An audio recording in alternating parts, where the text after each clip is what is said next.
let's look at how the controversy of Zion is going to be played out in the end of days. What will happen is a replay of the events that came to be celebrated with Hanukkah, which is outlined in the book of Daniel. Let's see how this is so. There's a prophecy in Zechariah chapter 9 and verse 13 that says, "When I have bent Judah for me and filled the bow with Ephraim." Guess what? You got the bow and the arrow together, Judah and Ephraim. That you got their unification. And it says regarding Judah and Ephraim, "When I've raised up your sons, O Zion." The sons of Zion is Judah and Ephraim. "I've raised up your sons, O Zion, against your sons, O Greece, and I made you as the sword of a mighty man." So the prophecy is the sons of Zion are going to oppose the sons of Greece. What we call this in our time, we call it more formally, the people that believe in the God of Israel and the covenant that was made with Abraham, Isaac, and Jacob are being opposed by the New World Order system. The enemies of Israel are biblically called beasts of the field. The ruling Gentile powers are referred to as being beasts. Deuteronomy chapter 7, verse 16 and verse 22, it is written, "And you shall consume all the people which the Lord your God shall deliver you. Your eyes shall have no pity upon them, neither shall you serve their gods, for that will be a snare unto you. And the Lord your God will put out those nations before you little by little. You may not consume them at once, lest the beasts of the field increase upon you." So because the nations of the world and the ruling Gentile powers in the Torah are likened unto beasts of the field, that's why in the book of Daniel, when we have a vision about the end of days in Gentile rulers, they're personified as beasts, the lion, the bear, the leopard, etc. Deuteronomy chapter 28, verse 64, "The Lord will scatter you among all people, from one end of the earth even unto the other, and there you shall serve other gods which neither you nor your fathers have known, even wood and stone." Ezekiel 34, verse 5, "And they were scattered because there is no shepherd, and they became meat to all the beasts of the field when they were scattered." What does it say in Revelation chapter 13? There was a beast that rose up out of the sea. Beast, that means a Gentile ruling power. Now let's look at Daniel's vision of the ram and the goat. Remember, biblical history is prophecy. And so historically, there was a battle between the Grecian Empire against the Medio-Persian Empire. They fought against each other. And so Media-Persia is represented by Iran and Iraq. And the Western world is personified by Greco-Roman culture. And so who is fighting now? We have Greco-Roman culture, the West, fighting against Iran and Iraq, Media-Persia, just as what happened historically. Daniel chapter 8, verse 1. "In the 3rd year of the reign of King Belshazzar, a vision appeared unto me, even unto me Daniel, after that which appeared unto me at the first.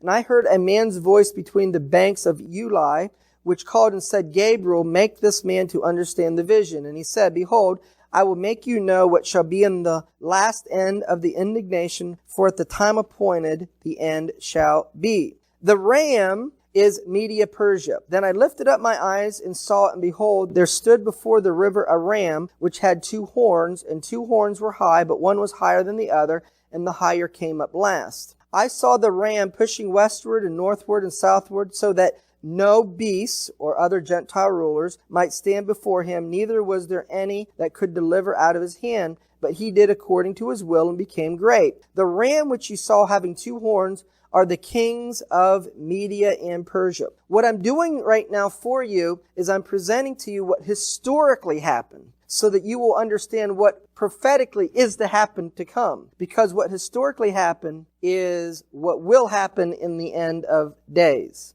And so the events in the book of Daniel come down to a Greek ruler named Antiochus Epiphanes, who committed what is referred to as an abomination of desolation, which resulted in a rebellion. This is going to be replayed in the end of days.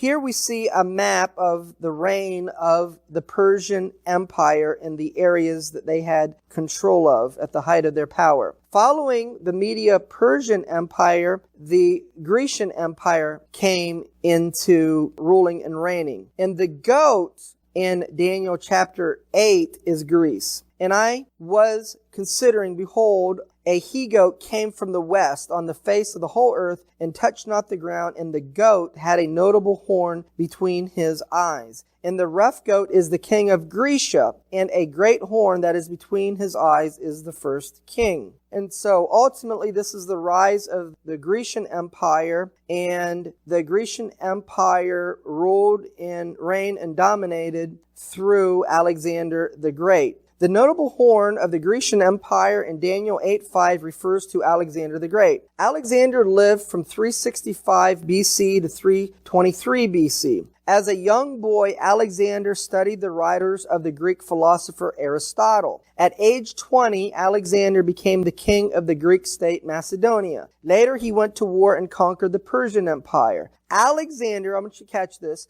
Alexander believed that the Greek culture could unify the world. So what is being attempted in the New World Order system and the leaders of the New World Order system, which is governed with Western values and Western mindset, they're attempting to take these Western values, namely democracy, and want to bring these Western values of democracy and commerce and culture and secular humanism to the whole world. And this is designed and intended to unify the world. That's what the goal is. However, we know from biblical prophecy that this Tower of Babel is ultimately going to fall. He founded a new city in each country of his empire that would serve as a model for the furtherance of Greek culture. Public buildings, gymnasiums, open-air theaters, the spread of Greek names, Greek dress, and a common language, that is English, all were byproducts of the rule of the Greek Empire. I mean, we're talking English today. Back then it was the Greek language. The spread of the Greek culture was known as Hellenism. Greece defeated the Media-Persian Empire, and he came to the ram that had two horns, which I had seen standing before the river, and ran unto him in the fury of his power. And I saw him come close unto the ram, and he was moved with choler against him, and smote the ram, and brake his two horns. And there was no power in the ram to stand before him, but he cast him down to the ground, and he stamped upon him, and there was none that could deliver the ram out of his hand. This here is a map of the Grecian Empire under Alexander the Great. Alexander the Great died at a young age. Daniel chapter 8, verse 8. Therefore, the he-goat waxed very great, and when he was strong, the great horn was broken. This is a reference to Alexander the Great died at the age of 32, and as a result, his kingdom was divided among 4 of his generals. Daniel chapter 8, verse 8, Daniel chapter 8, verse 22. Therefore the he-goat waxed very great, and when he was strong, the great horn was broken, and for it came up 4 notable ones toward the 4 winds of heaven. Now that being broken, whereas 4 stood up for it, 4 kingdoms shall stand up out of the nation, but not in his power. From one of these 4 kingdoms came one known as Antiochus Epiphanes, and he personifies what we call in the end of days the Antichrist and his actions. Daniel chapter 8, verse 9, and out of one of them came forth a little horn which waxed exceedingly great toward the south, toward the east, and toward the pleasant land. Here, what you see here is a coin where Antiochus IV is portrayed as being Zeus. Why is Antiochus being portrayed as Zeus? Well, you need to understand what Zeus represents in Greek culture. That was the preeminent god of the Greek culture who had the role and the authority over all. Israel became the center of conflict between the Greek Seleucid and the Greek Ptolemy kingdoms. And out of one of them came forth a little horn which waxed exceedingly great toward the south, toward the east, and toward the pleasant land. The Syrian area north of the Galilee was ruled by the Greek general Seleucid I. The area south of Israel and Egypt was ruled by the Greek general Ptolemy. And these were 2 of the powers of the four from the split up of the Grecian Empire. Israel lay in the middle between the struggle and fight between the Greek rulers of Syria and Egypt. An eventual Seleucid ruler known as Antiochus Epiphanes IV set out to destroy the Greek ruler in Egypt, and Israel became the battleground. And so we have here a chart of the reign of the Seleucids, the Ptolemies, and the Maccabees, where we could see the period of time where the things talked about in Daniel is being played out. Antiochus IV waged war against the Jews. Daniel chapter 8, verses 22 through 24. Now that being broken, whereas four stood up for it, four kingdoms shall stand up out of the nation, but not in his power. And in the latter time of their kingdom, when the transgressors are come to a full, a king of fierce countenance and understanding,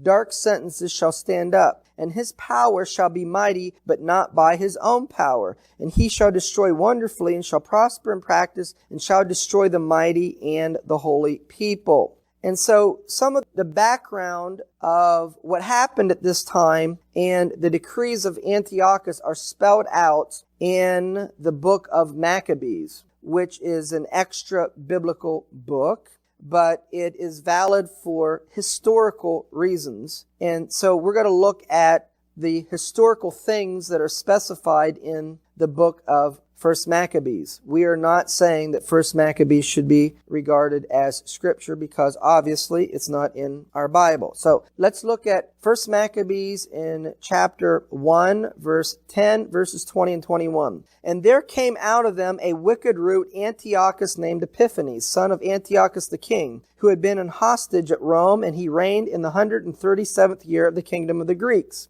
And after that Antiochus had smitten Egypt, he returned again in the 143rd year, and he went up against Israel and Jerusalem with a great multitude. Exactly what Daniel said. And he entered proudly into the sanctuary and took away the golden altar and the candlestick of light and all the vessels thereof, and the table of showbread, and the pouring vessels, and the vials of the censers of gold, and the veil, and the crown of the golden ornaments that were before the temple, all which he pulled off. He took also the silver and the gold, the precious vessels. He also took the hidden treasures which he found. And when he had taken all away, he went into his own land, having made a great massacre, and spoken very proudly. Therefore there was a great mourning in Israel in every place where they were. Daniel chapter 8, verse 25 tells us about Antiochus waging war against the Jews. And through his policy also he shall cause craft to prosper in his hand, and he shall magnify himself in his heart, and by peace he shall destroy many. Antiochus personifies the false Messiah in the end of days, and through peace, deception coming upon the whole earth.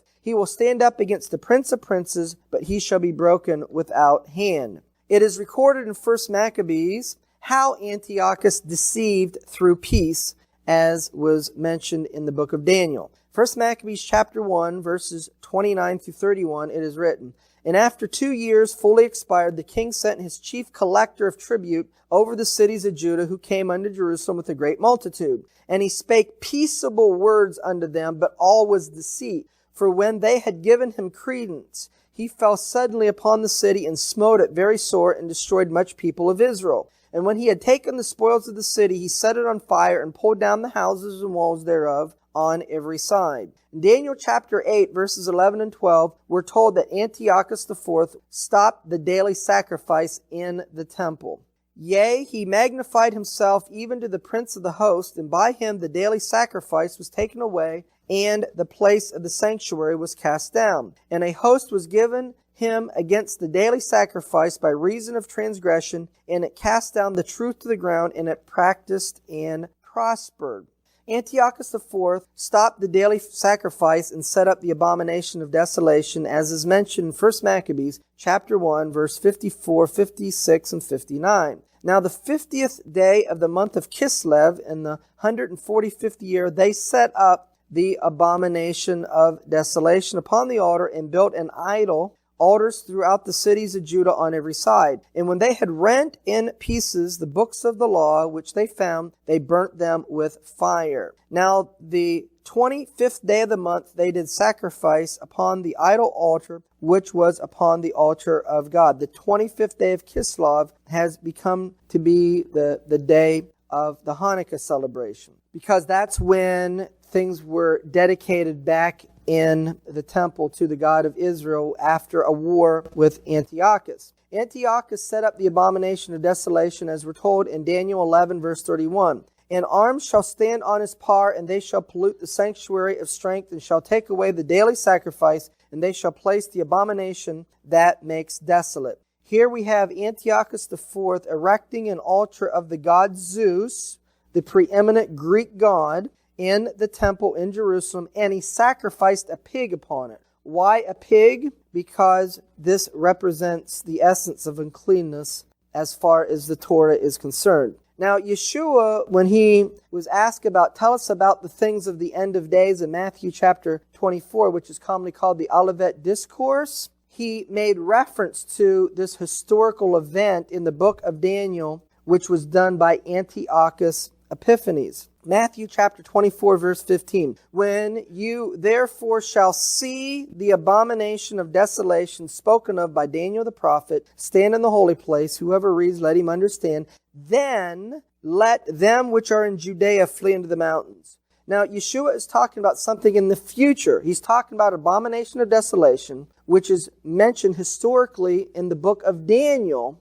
And what happened there is a prophecy about the end of days. And the events of the abomination of desolation in the book of Daniel is understood today in the celebration of what we call Hanukkah. So therefore, there is a Hanukkah rebellion coming in the future. That's likened to what Antiochus Epiphanes IV did. Now, historically, what we're going to see from Maccabees is that those who rebelled against Antiochus Epiphanes, they fled into Judea. But first, let's look at the abomination of desolation. The rabbis as a whole consider that the expression, the abomination of desolation, refers to the desecration of the temple by the erection of a Zeus statue and its sacred precincts by Antiochus Epiphanes. Some rabbis, however, see it as an allusion to Manasseh, who, in 2 Chronicles chapter 33, verse 7, set up a carved image. The expression found in Matthew 24, verse 15, and Mark 13, 14, the abomination of desolation, the context leaves no room for doubt as to what was intended by this expression, namely the transformation by Antiochus Epiphanes of the sacred temple at Jerusalem into a heathen one. In 1 Maccabees chapter 2, verses 1 through 5, we see that those who led the rebellion against Antiochus Epiphanes, which is Matthias and his 5 sons, who became known as the Maccabees, that when this abomination of desolation took place, they fled into Judea, into the mountains. So what Yeshua said to do has already been done. In those days arose Matthias, and he had 5 sons, and it lists the name of his sons here. 1 Maccabees chapter 2, verse 6. And when he saw the blasphemies that was committed in Judea and Jerusalem, Matthias cried throughout the city with a loud voice, saying, whoever is zealous of the law and maintains the covenant, let him follow me. And so the PLO state and the efforts by the New World Order to govern and rule over the land of Israel and the acceptance of the nation of Israel by it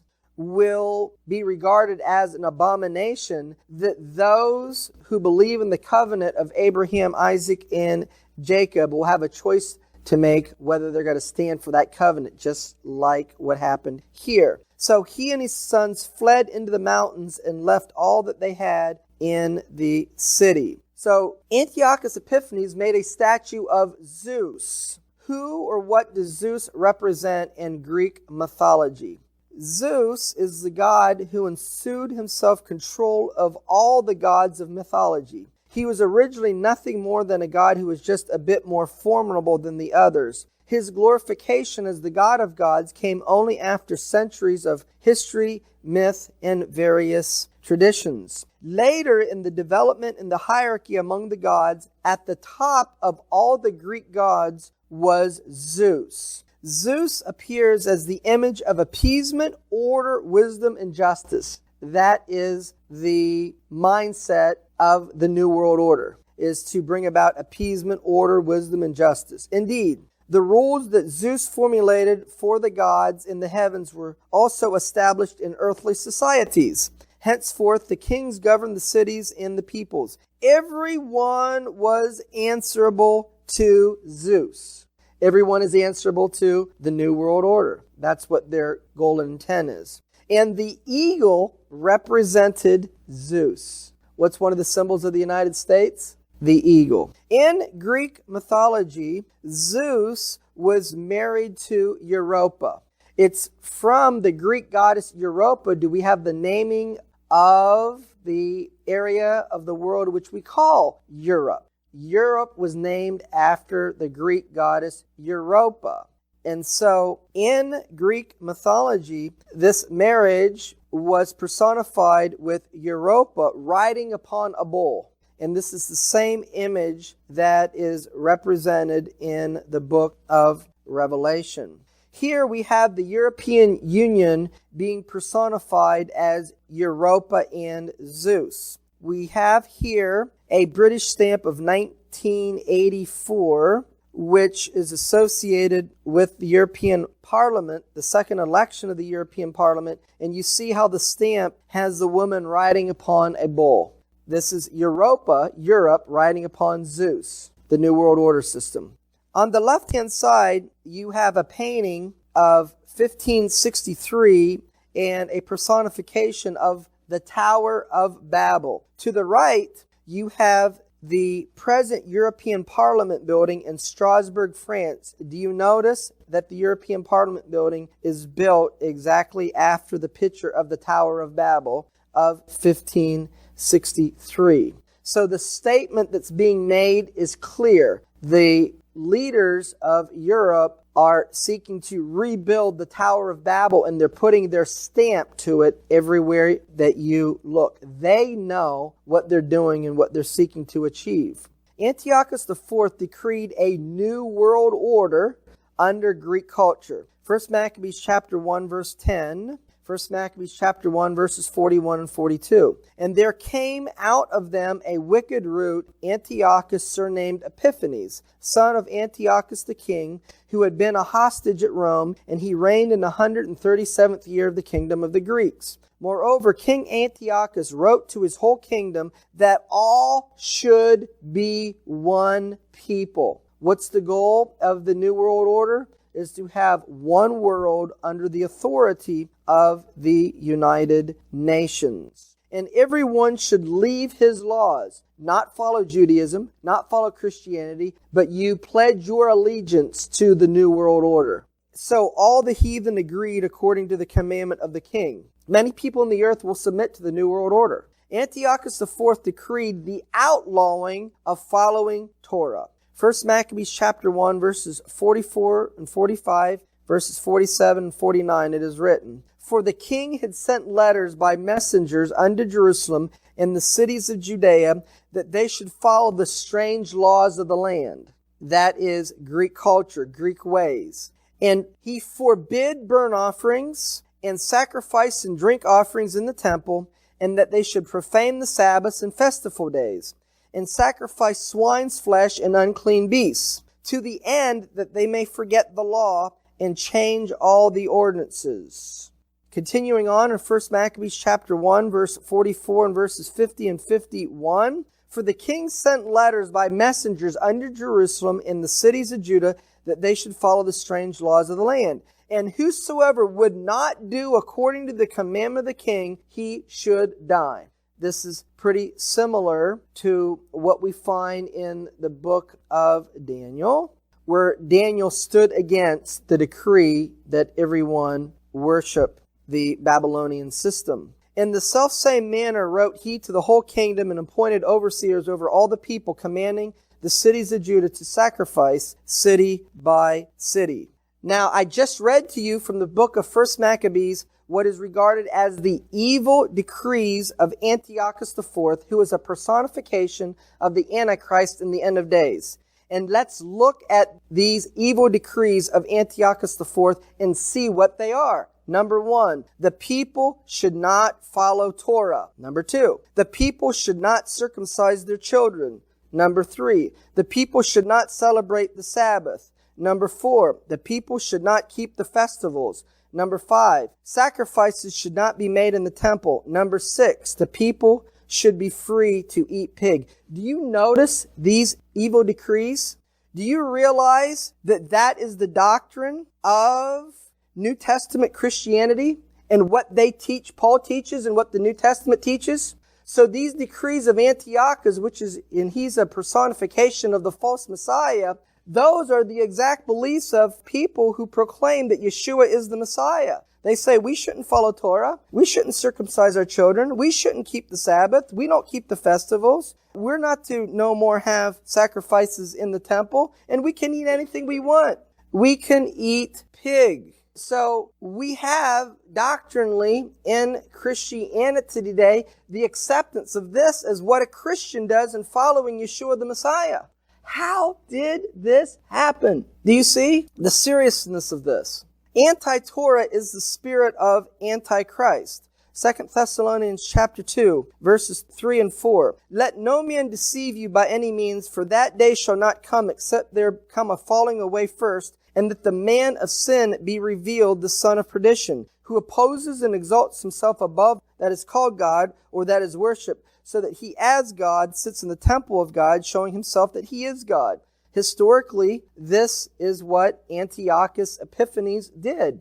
And every spirit that confesses not that Yeshua is the Messiah, is come in the flesh, is not of God. And this is the spirit of Antichrist, whereof you have heard that it should come, and even now already is in the world. This spirit of not following Torah, which is called the spirit of Antichrist, is already in the world. You see, when we talk about the Antichrist, the only thing that comes in our minds in traditional Christianity is this bad person in the end of days. We don't associate with the Antichrist with one who charges people not to follow the Torah.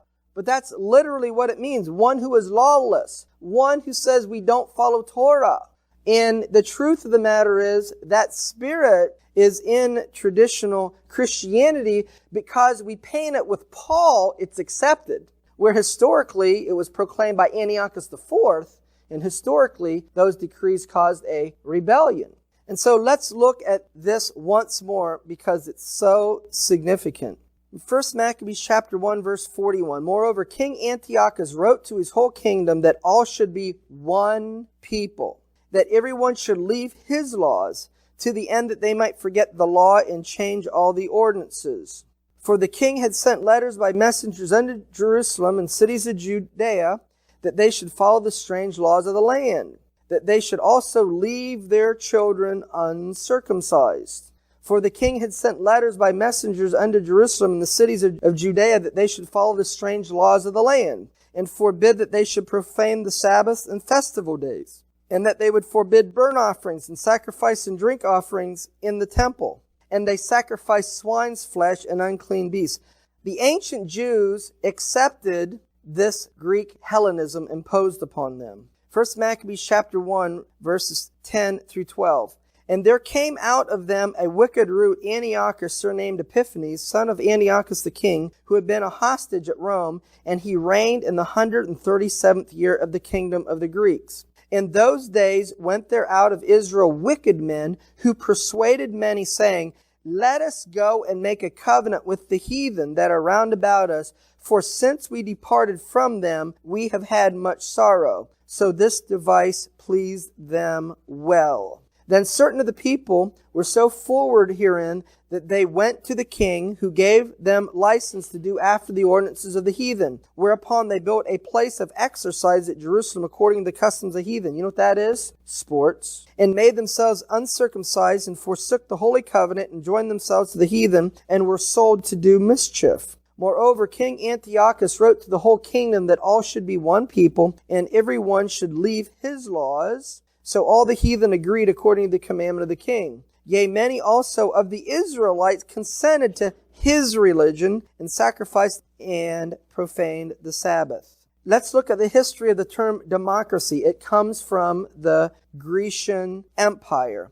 The term democracy, or more precisely, the original ancient Greek version of the word, was coined in ancient Athens in the 5th century BC. That state is generally seen as the earliest example of a system corresponding to some of the modern notions of democratic rule. And this comes from the Jewish Encyclopedia. So why have we taken the time to share with you these things that happened historically? Because they are going to be repeated in the end of days. And you need to understand this to understand the details of the events of the end of days, because the controversy of Zion and the creation of a second state of Israel, a physical state of Zion, will come about from a rebellion of Greco-Roman culture, Western values, and the acceptance of the Israeli government of these Western values. There will be a rebellion against that, and those who will stand up for the covenant that was made with Abraham, Isaac, and Jacob, and for the Torah. The people who stand up, the Bible calls Zion. So let's look at the Israeli government and how they have accepted this quote-unquote Greek Hellenism, or the values of our Western culture personified by the United States of America. In Israel, they're influenced by Western culture, Western dress, Western values, Western philosophies, and Western movies that come from Hollywood. The government of Israel is a democracy. This comes from Greco-Roman society, and the government of Israel doesn't seek to follow Torah. They follow secular humanism. And the nation of Israel is seeking to merge with the nations of the world, be a part of the nations of the world, and be accepted by the nations of the world. And this is personified through the New World Order system under the auspices of the United Nations. Antiochus IV waged war against the Jews, as we can see in Daniel chapter 8 and verse 25. And through his policy also he shall cause craft to prosper in his hand, and he shall magnify himself in his heart, and by peace shall destroy many. He shall also stand up against the prince of princes, but he shall be broken without hand.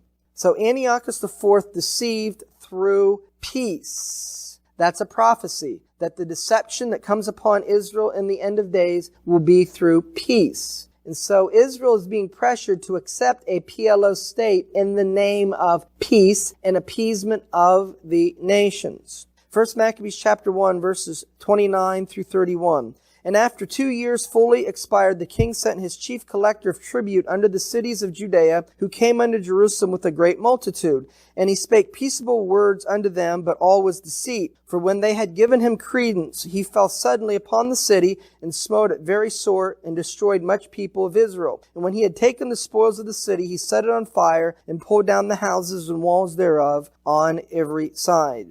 And so let's see how the nation of Israel is submitting themselves to the United Nations. And we're going to look and see how the peace agreement that Israel is making with her Arab neighbors is based upon UN resolutions. The peace process and the peace treaties which the United States is promoting and advancing in the Middle East between Israel and the PLO, Israel and her Arab neighbors, is based upon UN resolutions. Let's look at the background of the birth of the modern day state of Israel and see and understand their present situation. The first Zionist Congress was in Basel, Switzerland. In 1897, Theodor Herzl called the first Zionist Congress at Basel, Switzerland. It opened on August the 29th, 1897, and was attended by some 204 participants from 17 countries. At this time, the World Zionist Organization was established, and Herzl became its first president. Here he officially launched the Zionist movement with a specific statement of purpose. The object of Zionism is to establish for the Jewish people a publicly and legally assured home in Palestine. Chaim Weizmann took up the baton from Theodor Herzl through what he helped achieve to bring victory to the Allies in World War I. After Herzl's death, the new leader of Zionism became Chaim Weizmann. Because of World War I, Britain had a need that Weizmann was able to meet. When the Allies' supply of acetone to produce munitions began to run out, which was previously imported from Germany, the British staff called on Weizmann to find some substitute. Following a 2-year project, his team developed a superior synthetic that made a considerable contribution to the Allied war effort. The result was what was known as the Balfour Declaration, November the 2nd, 1917. And the Balfour Declaration reads, "Dear Lord Rothschild, I have much pleasure in conveying to you, on behalf of His Majesty's government, the following declaration of sympathy with Jewish Zionist aspirations, which has been submitted to me and approved by the Cabinet. His Majesty's government views with favor the establishment in Palestine of a national home for the Jewish people, and will use their best endeavors to facilitate the achievement of this object. It being clearly understood that nothing shall be done which can prejudice the civil and religious rights of existing non-Jewish communities in Palestine, or the rights or political status enjoyed by Jews in any other country. I should be grateful if you would bring this declaration to the knowledge of the Zionist Federation." So ultimately, this resulted in what's known as the British Mandate. The British Mandate was given international approval by the Council of the League of Nations on June the 28th, 1919. And from the British Mandate, there came to be the dividing up of the Middle East into some of the countries that we recognize today. The British created Transjordan in 1922. You see, originally, the British Mandate of Palestine was to be the area that you see as green. But because of Arab opposition, much of what was originally meant to be a land of Palestine was given over to a country that became known as Jordan, or at that time Transjordan. However, before its final sanction on September the 29th, 1922, the homeland projected for the Jews had been reduced to exclude Transjordan when Great Britain created the state of Transjordan under the kingship of Abdullah ibn Hussein.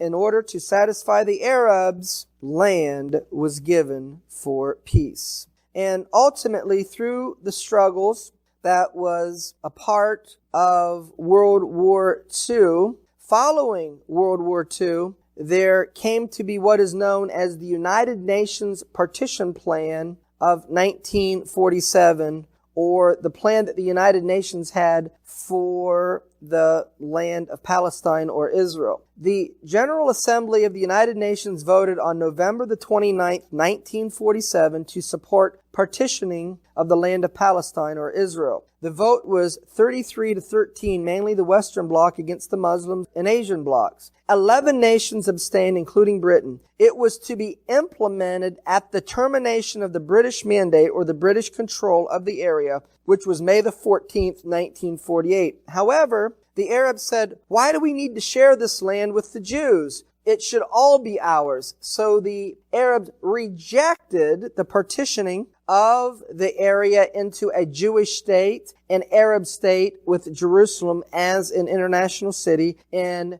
with the end of the British Mandate, went to war with Israel, wherein Israel declared itself a nation on May the 14th, 1948. So UN Resolution 181 decreed that Jerusalem would be an international city. The partition plan vote became UN Resolution 181. In Part 3, Section A of UN Resolution 181, the city of Jerusalem was established as a corpus separatum under a special international regime and shall be administered by the United Nations. Thus, the plan of the United Nations was for Jerusalem to become an international city. And ultimately, in 1949, we have what is known as the Armistice Map of Israel. The 1949 Armistice Agreement are a set of agreements signed between Israel and its neighbors, Egypt, Jordan, Lebanon, and Syria.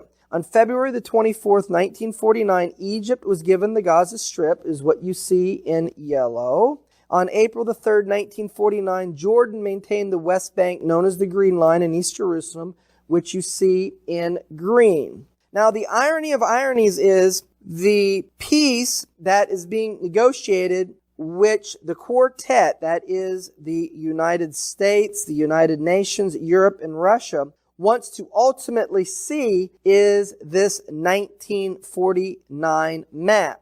And that being the case, the Arabs rejected this solution at that time, and now it's being said that they will accept it, and it's being proclaimed as the Great Peace Plan. And what's really happening is the Western elite and the United States government is trying to ensure that any peace agreements that are made in the Middle East is done under the authority of the resolutions that were passed by the United Nations. Israel obtained the Sinai and the Gaza Strip from Egypt. And this was in 1967 with the Six-Day War. In 2 days, the Egyptian army in the Sinai was virtually wiped out, leaving Israel to have the Gaza Strip. And also through this war, Israel then captured the Golan Heights from Syria, and Israel obtained the West Bank and Jerusalem from Jordan. And it's from these events that the controversy surrounded regarding the Arabs wanting to get this land back. So ultimately in 1979 there was a peace agreement made with Egypt and they got the Sinai back, and rather than the West Bank going back to Jordan, who originally had it, it's now being proposed as a Palestinian state. And so the lands that was occupied or won by Israel from the Six-Day War of 1967 has become a source of contention even to this day, and is a part of biblical prophecy in fulfilling the controversy of Zion, which will reach its climax in a period of time known as the Tribulation period. Following the Six-Day War of 1967, where Israel gained control of these territories that was previously under Arab governments, there was the passing of UN Security Council Resolution 242. And so UN Resolution 242 is a peace and security agreement. Remember, we're told that the Antichrist in the end of days is going to cry peace and security. It's been being cried. It's UN Resolution 242 and 338. UN Resolution 242 says, the Security Council, expressing its continuing concern with the grave situation in the Middle East, emphasizing the inadmissibility of the acquisition of territory by war and the need to work for a just and lasting peace in which every state in the area can live in security, emphasizing further that all member states in their acceptance of the Charter of the United Nations have undertaken a commitment to act in accordance with Article 2 of the Charter, affirms that the fulfillment of Charter principles requires the establishment of a just and lasting peace in the Middle East and should include the application of the following principles: withdrawal of Israeli armed forces from territories occupied in the recent conflict, and the right to live in peace with secure and recognized borders. The peace process is being negotiated as a peace and security agreement.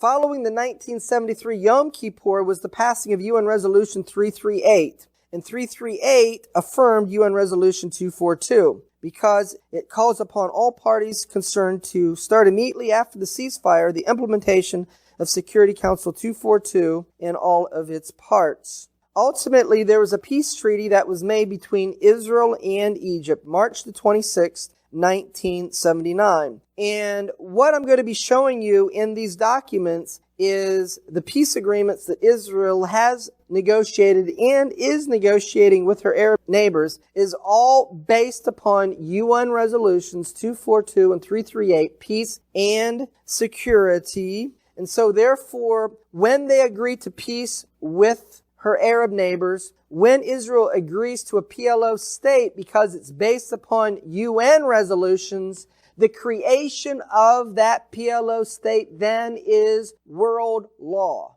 Do you know there is no world law that says the United States should exist? But there is going to be a world law that says the PLO should exist, because the peace agreement will affirm the UN resolutions, which is world law. Therefore, if you oppose the PLO state, and you will oppose the PLO state if you stand for the covenant that was made with Abraham, Isaac, and Jacob, you will be committing a crime against the world. Therefore, anywhere that you are in the world, they are able to come after you if they know that you oppose that PLO state. So standing for the covenant that was made with Abraham, Isaac, and Jacob will possibly, you will be risking your life to believe that. It is no small thing. And so let's look at the Israel and Egypt Peace Treaty of 1979 that was signed at Camp David under the leadership of President Jimmy Carter of the United States and Egyptian President Anwar Sadat. Convinced of the urgent necessity of the establishment of a just, comprehensive, and lasting peace in the Middle East in accordance with Security Council Resolutions 242 and 338, noting that the aforementioned framework, as appropriately, is intended to constitute a basis for peace not only between Egypt and Israel, but also between Israel and each of its other Arab neighbors, which is prepared to negotiate peace with it on this basis. We have now, September the 9th, 1993, a letter from Yasser Arafat to Prime Minister Rabin of Israel. The letter reads, Mr. Prime Minister, I would like to confirm the following PLO commitments. The PLO recognizes the right of the State of Israel to exist in peace and security, and the PLO accepts UN Security Council Resolutions 242 and 338. You see, the United States wasn't concerned that Yasser Arafat is a terrorist. They're not concerned about his actions and what he was doing. The only thing that they're concerned about is he agrees to UN Resolution 242 and 338, because that's affirming the New World Order system. That's affirming the authority of the United Nations. In view of the promise of a new era in the signing of the Declaration of Principles based on Palestinian acceptance of Security Council Resolutions 242 and 338, the PLO affirms that those articles of the Palestinian Covenant which deny Israel's right to exist.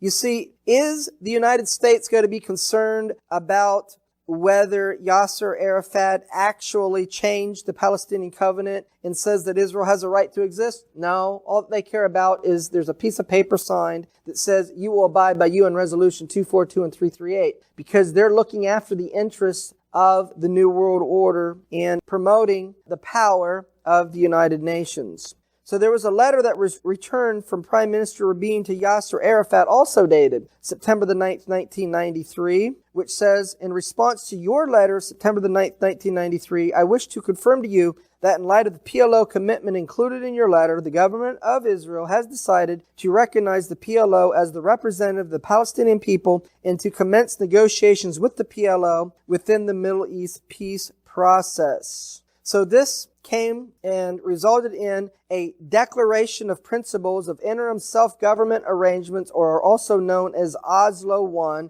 September the 13th, 1993.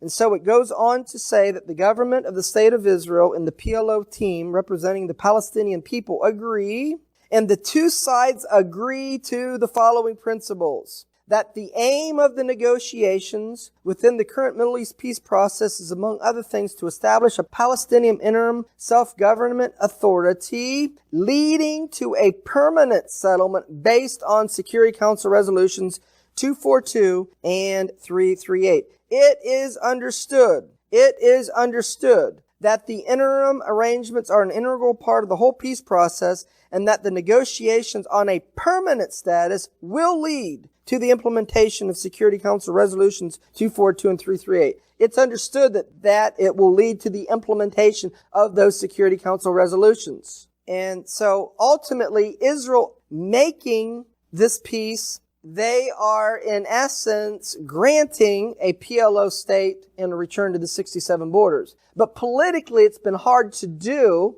without revealing the hand of these world planners. And so they've let it drag out since 1993 and even back to 1979 to the present day, because they want to politically accomplish it. And so it looks like there was negotiations and it be done in such a way that the people in Israel and the Jews in the United States won't rebel against it.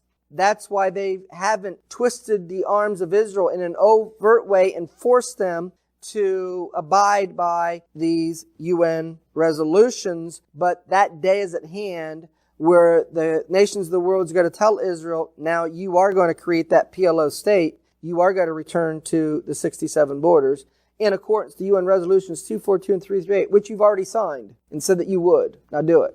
We had a peace treaty between Israel and Jordan, October the 26th, 1994, which reads, the government of the State of Israel and the government of the Hashemite Kingdom of Jordan, bearing in mind the Washington Declaration signed by them the 25th of July, 1994, affirming at the achievement of a just, lasting, and comprehensive peace in the Middle East based upon Security Council Resolutions 242 and 338 and all its aspects. So this leads to UN Security Council Resolution 1397, which is passed on March the 12th, 2002. This resolution says the following. The Security Council, recalling all of its previous relevant resolutions, in particular UN Resolution 242, passed in 1967, and 338, 1993, affirming a vision of a region where two states, Israel and Palestine, live side by side with secure and recognized border. A peace and security agreement based upon UN resolutions and the establishment of a PLO state.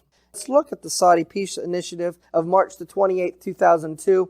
The BEIRUT Declaration on Saudi Peace Initiative, March the 28th, 2002. Following is an official translation of the full text of the Saudi-inspired peace plan adopted by an Arab summit in Beirut on Thursday. Having listened to the statement made by His Royal Highness Prince Abdullah bin Abdul Aziz, Crown Prince of the Kingdom of Saudi Arabia, in which His Highness presented his initiative calling for full Israeli withdrawal from all the Arab territories occupied since June of 1967 in implementation of Security Council Resolutions 242 and 338, reaffirmed by the Madrid Conference of 1991, called by President Bush the father, and the Land for Peace principle, peace and security, and Israel's acceptance of an independent Palestinian state with East Jerusalem as its capital, in return for the establishment of normal relations in the context of a comprehensive peace with Israel. The Beirut Declaration goes on to say that there will be a full Israeli withdrawal from all the territories occupied since 1967, including the Syrian Golan Heights to the June 4, 67 lines, as well as the remaining occupied Lebanese territories in the south of Lebanon. Achievement of a just solution to the Palestinian refugee problem to be agreed upon in accordance with UN General Assembly Resolution 194, and the acceptance of an establishment of a sovereign independent Palestinian state on Palestinian territories occupied since June 4, 1967, in the West Bank and Gaza Strip with East Jerusalem as its capital. Then, in 2003, what is known as the roadmap. You see, often President Bush is referring to the roadmap. Well, what does the roadmap say? It's a plan to implement UN Resolutions 242 and 338. The U.S. State Department on April the 30th of 2003 released the text of the roadmap to a permanent solution to the Israeli-Palestinian conflict. The roadmap specifies the steps for the two parties to take to reach a settlement and a timeline for doing so, under the auspices of the Quartet, the United States, the European Union, the United Nations, and Russia.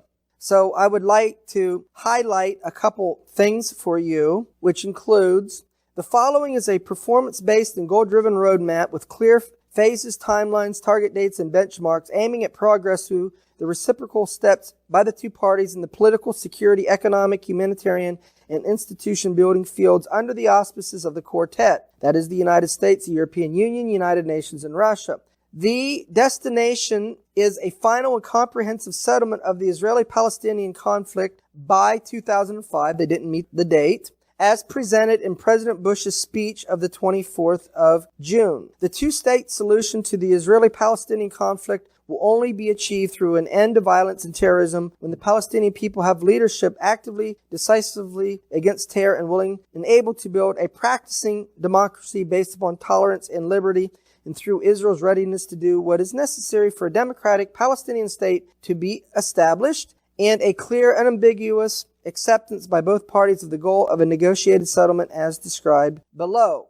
A settlement negotiated between the parties will result in the emergence of an independent, democratic, and viable Palestinian state living side by side in peace and security with Israel and its neighbors. The settlement will resolve the Israeli-Palestinian conflict and end the occupation that began in 67. You know what the end of the occupation is? A return to the 67 borders. Based upon the foundation of the Madrid Conference, the principle of land for peace, UN Security Council resolutions 242, 338, and 1397. So the roadmap affirms UN Resolution 242, 338, and 1397. 1397 was the resolution that mandates the creation of a Palestinian state. Therefore, the Israeli government has already agreed to a Palestinian state, already agreed to the 67 borders.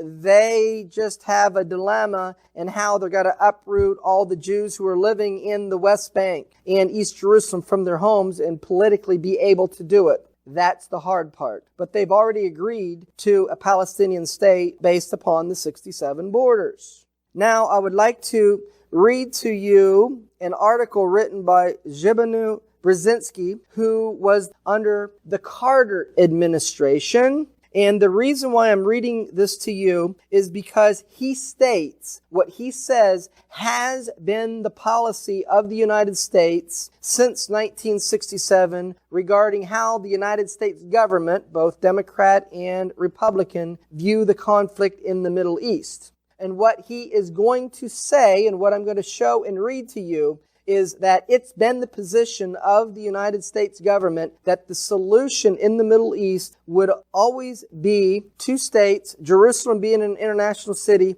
based upon the 1949 armistice lines or the pre-67 borders. Now, how long have you known that our government had that position? They haven't told you. Now, in the negotiations, that's been made clear, but they haven't told the public. You know why? Because if they make that known to the public, since 80% of Jews vote Democratic, and there was, during this period, Democratic presidents, then it would hurt the Democratic Party. So therefore, they made it known in the documents, in the signing of the documents, in negotiations, but they're going to keep it from the American people because they know that the American people aren't ready to accept it. So they're trying to get it implemented through what it looks like negotiations between the parties themselves. But what the parties are to agree to has been mandated to them, and the parties have already agreed to what the end result will be. So let's see what Brzezinski explains. The statement that President Bush delivered at the conclusion of his recent meeting with the Palestinian President Mahmoud Abbas deserves serious attention. The President, in his formal presentation, declared that any final status agreement between Palestinians and Israelis must be reached between the two parties, and changes to the 49 armistice lines must be mutually agreed to. He knows that the Arabs won't agree to that. So therefore, that's a way of saying that the agreement will be based upon the 49 lines. The United States government's position is all the settlers in Judea, Samaria must leave their homes. In Gaza, must leave their homes. In East Jerusalem, must leave their homes. Lest there be any misunderstanding, the President said that Israel should not undertake any activity that contravenes roadmap obligations or prejudices final status negotiations with regard to Gaza, the West Bank, and Jerusalem. A viable two-state solution. Viable means you can't have a little land here and then Jews living here and then more land here and Jews living here. Viable, continuous. No Jews. A viable two-state solution must ensure contiguity of the West Bank, and a state of scattered territories will not work. There must also be meaningful linkages between the West Bank and Gaza. This is the position of the United States today. It is the position of the United States at the time of final status negotiations. Bush's declaration was a significant and helpful restatement of some long-held American positions. If these principles are actively embedded in Washington's policies over the months ahead, they could help further the President's stated goals of resolving the long-running Israeli-Palestinian conflict, promoting democracy in the Middle East, and undercutting support for Islamic terrorism. Notice they see that Islamic terrorism will go away if we create a PLO state. 38 years ago this month, Israeli forces occupied the Sinai Peninsula, West Bank, including East Jerusalem and Gaza, in the Syrian Golan Heights. At the time, and without much discussion, President Lyndon B. Johnson made the decision that Israel should be allowed to hold on to the captured Arab territories until the Arabs were ready to make peace with Israel and offer recognition and security. This land for peace principle was later embodied in UN Resolution 242 and ever since has formed the touchstone for all considerations of Arab-Israeli peace. Johnson, while very supportive of Israel, went on record as saying that the future borders of Israel should not reflect the weight of conquest, meaning Israel can't have any of the territories that it gained through the 67 war, and that any adjustments to the borders that prevailed before June 67 should be small and mutually agreed to, which the Arab world will not agree to. Since those foundational statements on the territorial aspect of peace settlements, U.S. policy under successive presidents did not change in any significant way until last year. Then in a letter to Ariel Sharon in April of 2004, Bush seemed to accept Sharon's government's position that new facts on the ground, namely Israeli settlements in the West Bank, made it unrealistic to think that Israel should ever withdraw to the old armistice lines of 49. He said then that it is unrealistic to expect that the outcome of final status negotiations will be a full and complete return to the armistice lines of 49. The reason why Bush said this was to give political cover to Sharon. Then when Mahmoud Abbas comes to the White House, Bush retracts that statement, is what Brzezinski is going to explain. Bush also stated that the Palestinian refugees should not expect to return to Israel proper as part of any peace settlement. The Bush letter was widely seen as a triumph for Sharon. For the first time, an American president had openly sided with the current Israeli view that the passage of time and new realities obviated Israel's obligations to withdraw more or less to the 67 lines, essentially the same as the 49 armistice lines, in return for peace, recognition, and security.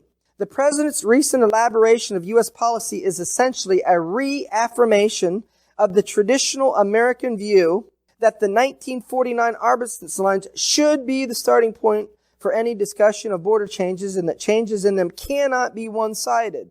In other words, the Arabs have to agree to it. Much like his predecessors, the president also said last month that Israel must continue to take steps toward a peaceful future and work with the Palestinian leadership to improve the daily lives of Palestinians, especially their humanitarian situation. So, the prophecy in Zechariah in chapter 9, verse 13, is that the sons of Zion will oppose the sons of Greece.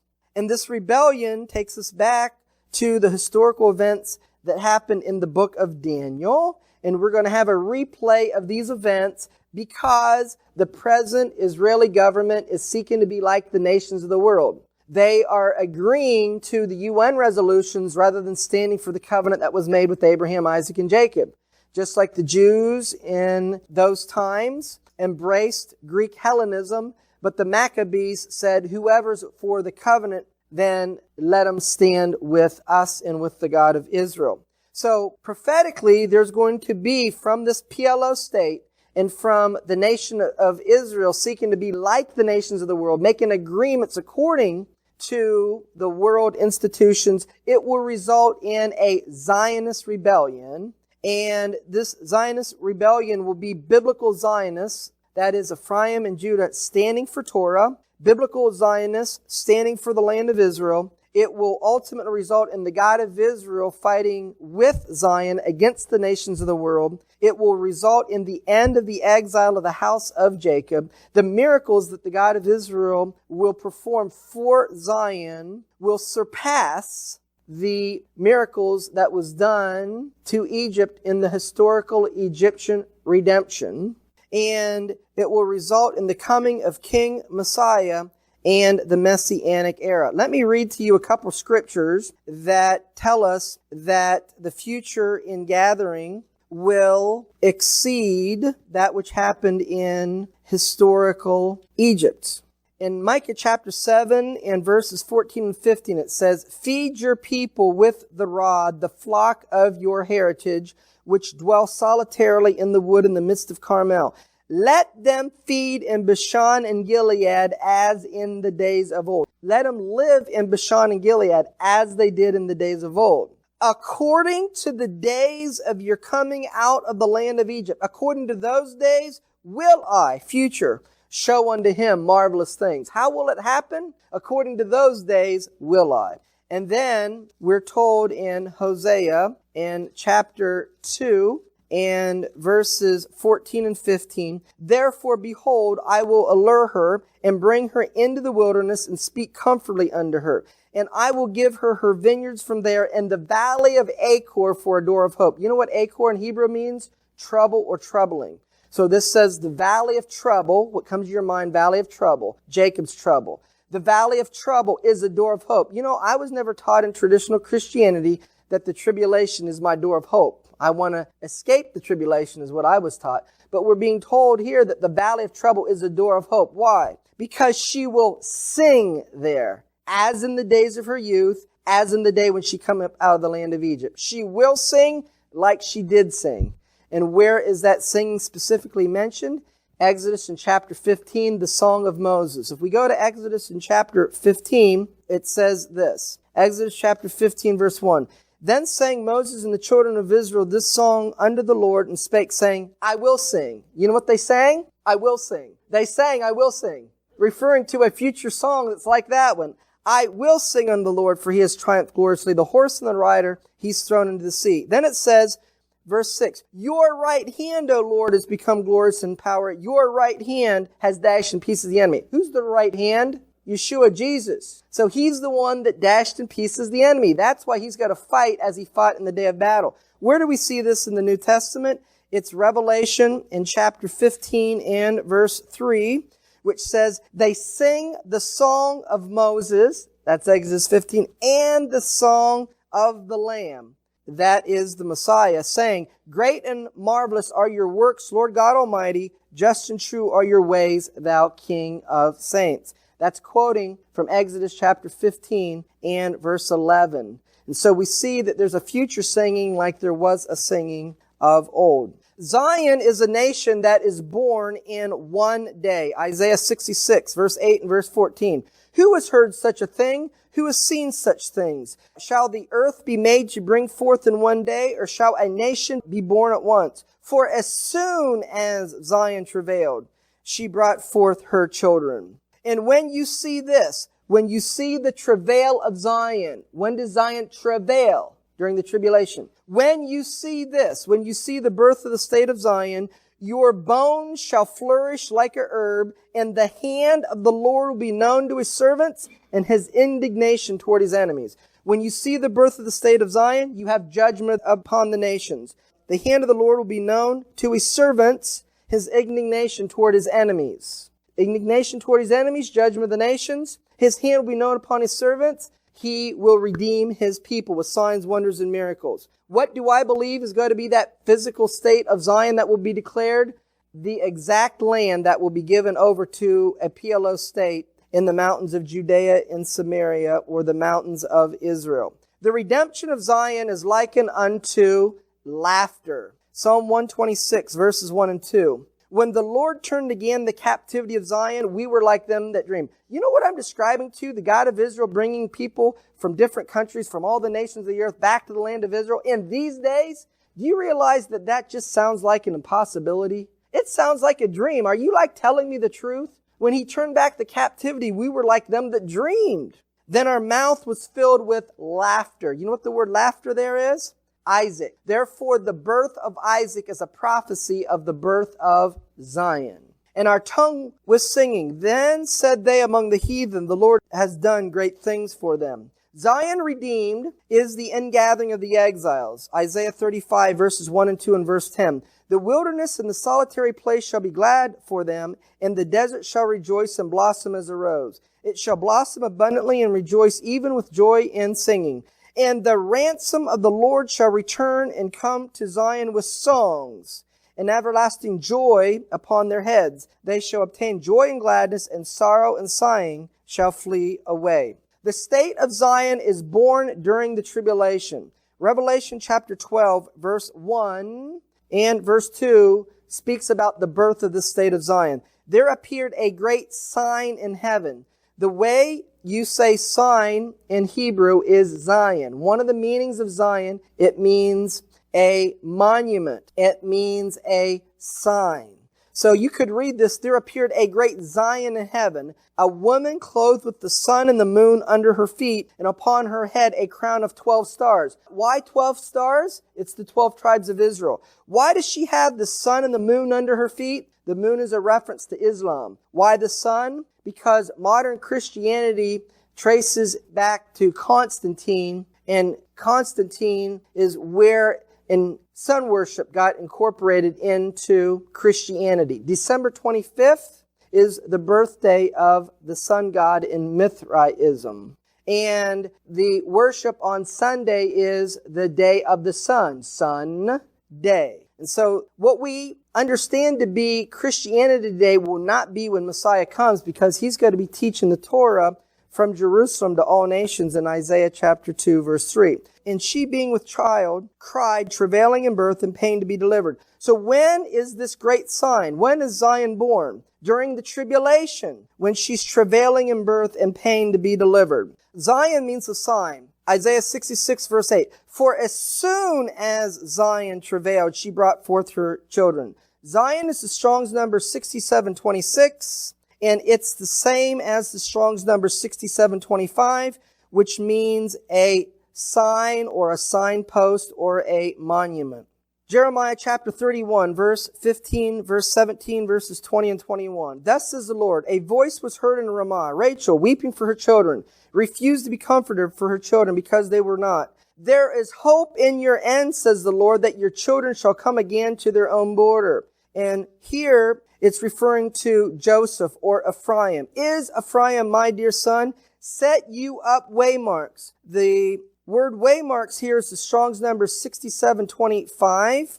And actually, the way you pronounce this in Hebrew is Zion. Zion. The difference between Zion and Zion is a vowel point. It has the same Hebrew letters. And in the biblical text, there are no vowels. And so therefore, Zion and Zion are the same Hebrew letters. And so you could read this, set you up Zion. And so Rachel refrains from weeping when Ephraim returns to Israel, and the sign for Ephraim to return to Israel is the birth of the state of Zion. The state of Zion will birth the Messiah.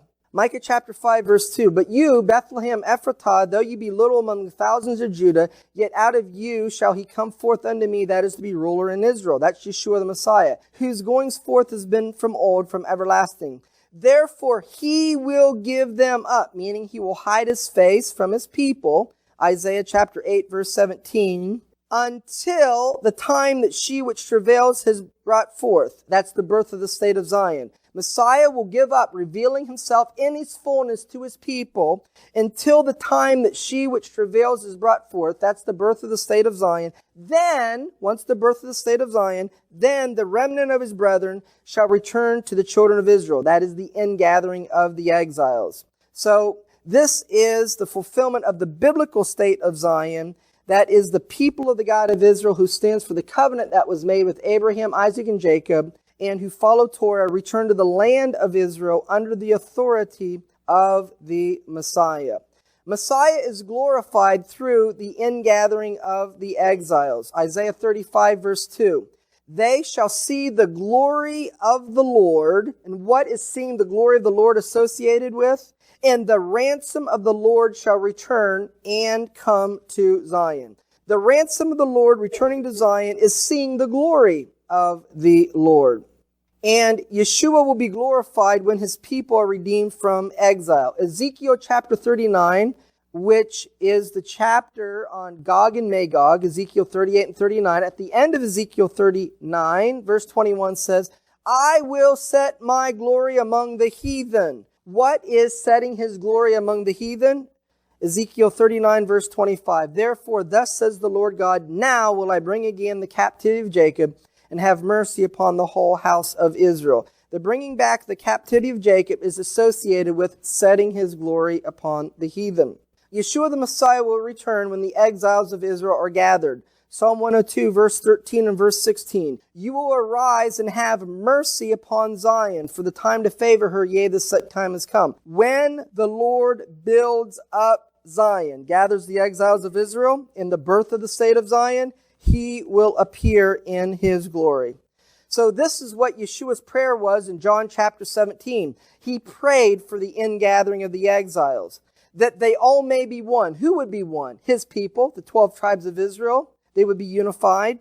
As you, Father, are in me and I in you, that they also may be one in us, that the world may believe that you sent me. You see, when Yeshua gathers the exiles of Israel, brings them back to the land of Israel, that's when the world will believe that you sent me, because the miracles that He'll be performing in accomplishing this task will exceed the miracles that happened in Egypt. And all the world will have to recognize that your God is fighting your battles for you.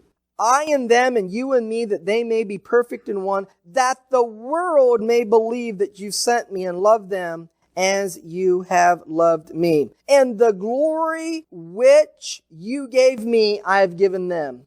And so the glory is upon His people when they're redeemed. And this glory is likened to the glory that's upon a bride, that they may be one even as we are one. That is why we are to pray for the peace of Jerusalem. Behold, He that keeps Israel shall neither slumber nor sleep. Pray for the peace of Jerusalem. They will prosper that love thee. What is praying for the peace of Jerusalem? It is praying for the ingathering of the exiles. It's the prayer for the coming of King Messiah. And it's a prayer for the Messianic era. That's what you're praying for when you're praying for the peace of Jerusalem.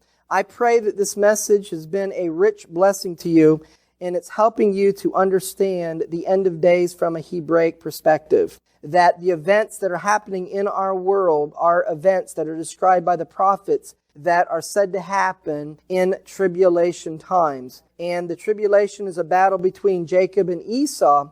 And the ultimate outcome of this conflict and the purpose why the God of Israel designed it is so that through it, that He can gather His people from all the nations where they've been scattered and do it in a mighty and powerful way so that Yeshua will be glorified and His people will realize not only that He is the Messiah, but that He gave the Torah at Mount Sinai, and those who believe in Yeshua as the Messiah express that faith in Him by loving Him and keeping His commandments or following Torah. Shalom. In Yeshua the Messiah. Amen.